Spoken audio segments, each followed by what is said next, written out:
기도하겠습니다. 자비로우신 하나님 아버지, 오늘도 우리를 말씀 앞으로 불러주시니 감사드립니다. 우리가 승리하는 순간에도 교만하지 않게 하시고, 패배의 순간에도 그 이유를 깨닫게 하여 주옵소서. 그래서 우리 안에 숨겨진 죄가 있다면, 빛이신 주님께 다시 한번 나아가게 하시고 우리의 마음과 공동체가 정결케 되사 하나님의 영광이 머무는 거룩한 삶이 되게 하여 주옵소서. 우리 구주 예수 그리스도의 이름으로 기도드립니다. 아멘. 오늘 우리에게 주신 말씀은 여호수아서 7장 7절에서 13절입니다. 이르되 슬프도소이다. 주 여호와여 어찌하여 이 백성을 인도하여 요단을 건너가게 하시고 우리를 아모리 사람의 손에 넘겨 멸망시키려 하시나이까. 우리가 요단 저쪽을 만족하게 여겨 거주하였더라면 좋을 뻔하였나이다. 주여 이스라엘이 그의 원수들 앞에서 돌아섰으니 내가 무슨 말을 하오리이까.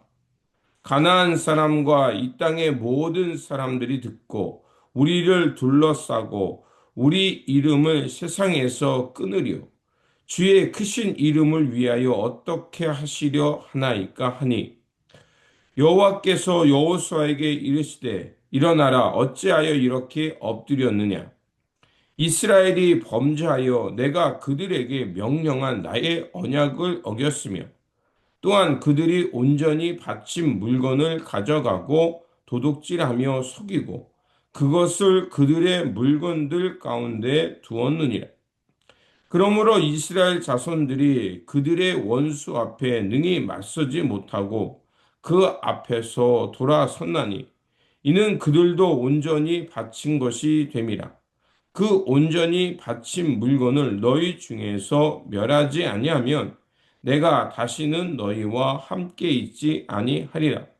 너는 일어나서 백성을 거룩하게 하여 이르기를 너희는 내일을 위하여 스스로 거룩하게 하라.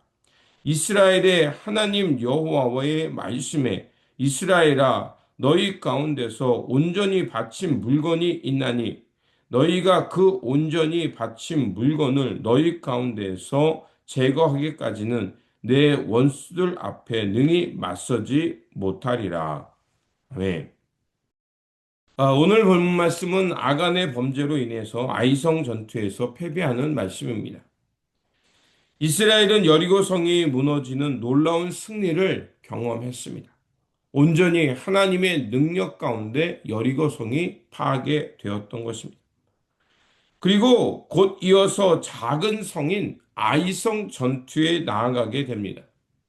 그런데 어찌된 일인지 예상치 못한 패배를 맞이하게 된 것입니다. 그들은 이 일로 인해서 큰 혼란이 빠졌고 심지어는 그 공동체 전체가 위기에 빠지는 결과가 되었던 겁니다. 그래서 여호수아는 너무나도 다급한 마음에 옷을 찢고 하나님 앞에 엎드리며 부르짖었습니다. 7절을 보면 주여 어찌하여 우리를 요단을 건너게 하시고 아모리 사람의 손에서 멸망하게 하십니까? 죽게 하게 하십니까? 지금 이 정말 공동체 전체가 죽음의 위기에 빠져 있었던 겁니다. 그때 하나님이 그들에게 말씀하십니다. 이스라엘이 범죄하였고 내가 그들에게 명령한 언약을 어겼으며 그들이 온전히 바친 물건을 가져갔다라고 말을 합니다.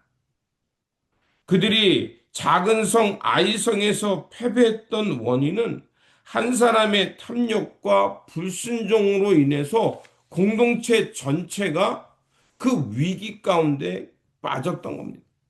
결국 하나님의 영광이 사라졌고 그리고 그들의 생명이 위협을 받는 평화가 깨졌던 겁니다. 그렇다면 이 사건이 말하는 것은 무엇일까요? 첫 번째로 한 사람의 죄가 공동체 전체를 무너뜨릴 수 있다는 것을 말하는 겁니다. 아간은 여리고성 전투 중에서 하나님께 온전히 다 바쳐야 될 물건 중에 좋은 것을 슬쩍 몰래 숨기고 자기 집으로 가져왔습니다. 작은 욕심, 그래서 아무도 모르겠지라고 생각했던 그 은밀히 지었던 그 작은 욕심이 결국 공동체 전체를 위협에 빠뜨릴 수 있음을 말하고 있는 겁니다. 그래서 하나님은 이 작은 아간의 이 범죄를 뭐라고 말하냐면 이스라엘 전체가 범죄하였다라고 말씀하고 있습니다. 하나님이란 아간이 죄를 지었음에도 불구하고 이스라엘 전체가 죄를 지었다고 말씀하십니다. 그 이유는 무엇일까요? 결국 한 사람의 죄지만 결국 이것이 공동체 전체가 하나님 앞에서 하나이기 때문에 그렇습니다. 하나의 몸, 하나의 공동체이기 때문에 한 사람의 탐욕과 불순종이 공동체 전체를 파괴할 수 있고 하나님과의 관계를 멀리하게 돼서 결국 영적인 능력을 약화시킬 수 있음을 말하고 있는 겁니다.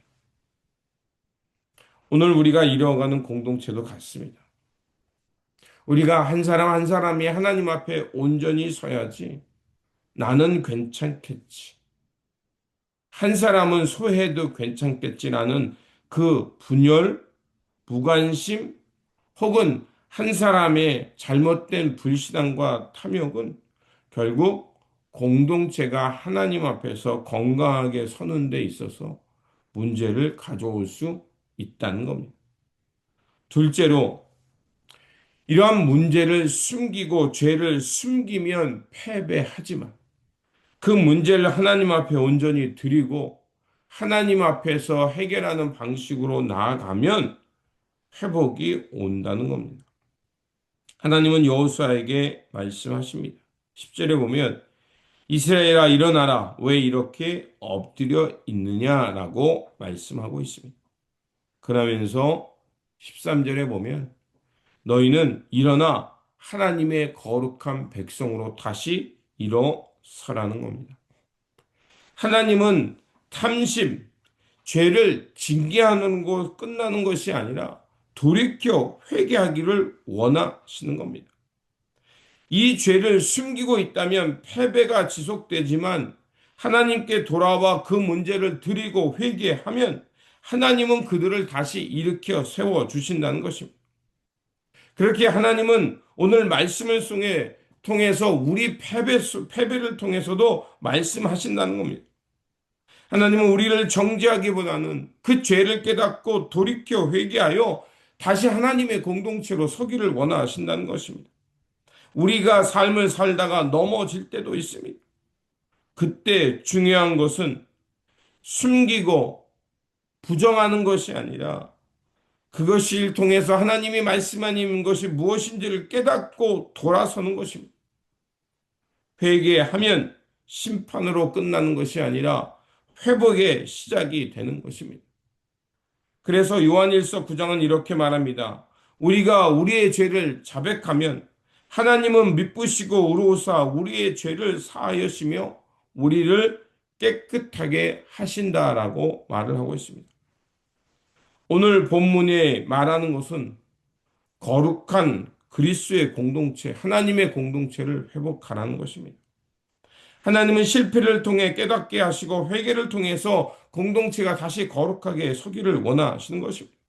그렇게 해서 그들과 동행하기 원하시는 하나님의 마음인 것입니다. 이 사건은 아간을 정죄하는 것으로 끝내는 것이 아니라 하나님의 말씀에 다시 순종하여 거룩한 백성으로 살라고 말씀하고 있는 겁니다. 그 후 하나님은 그들이 하나님 앞에 회개함을 통해서 다시 서게 하셨고 하나님은 그들과 동행하셔서 다음 전투에서 승리하게 하셨습니다. 그렇게 여호수아서 7장은 패배의 이야기가 아니라 회복의 이야기인 겁니다. 우리의 삶도 우리의 공동체도 마찬가지입니다. 하나님은 우리가 죄로 실패로 넘어지기보다는 회개를 통해서 다시 정결케 되어 거룩한 공동체가 되어 하나님과 동행하기를 원하십니다. 그러므로 혹시 우리가 죄와 실패로 넘어졌다면 하나님께로 돌아가서 우리의 죄를 회개함을 통해 주 안에서 회복되어 하나님과 동행하며 살아가는 거룩한 공동체, 하나님의 은혜가 함께하는 공동체가 되시기를 주님의 이름으로 축원드립니다. 기도하겠습니다. 거룩하신 하나님 아버지, 오늘 말씀을 통해 아간의 죄를 보며 우리 안에도 숨겨진 죄가 있지 않은가 돌아보게 하시니 감사드립니다. 주님, 우리의 마음 깊은 곳까지 비추어 주시고 우리의 탐심과 교만, 불순종을 용서하여 주옵소서. 죄를 숨기지 않게 하시고 회개함을 통해서 하나님의 임재와 영광이 다시 우리 공동체 가운데 임하게 하여 주옵소서. 그래서 우리의 가정과 공동체가 하나님의 거룩함을 세워가며 세상 속에서 하나님의 이름을 높이며 살아가는 거룩한 말씀의 공동체 되게 하여 주옵소서. 우리 구주 예수 그리스도 이름으로 기도드립니다. 아멘.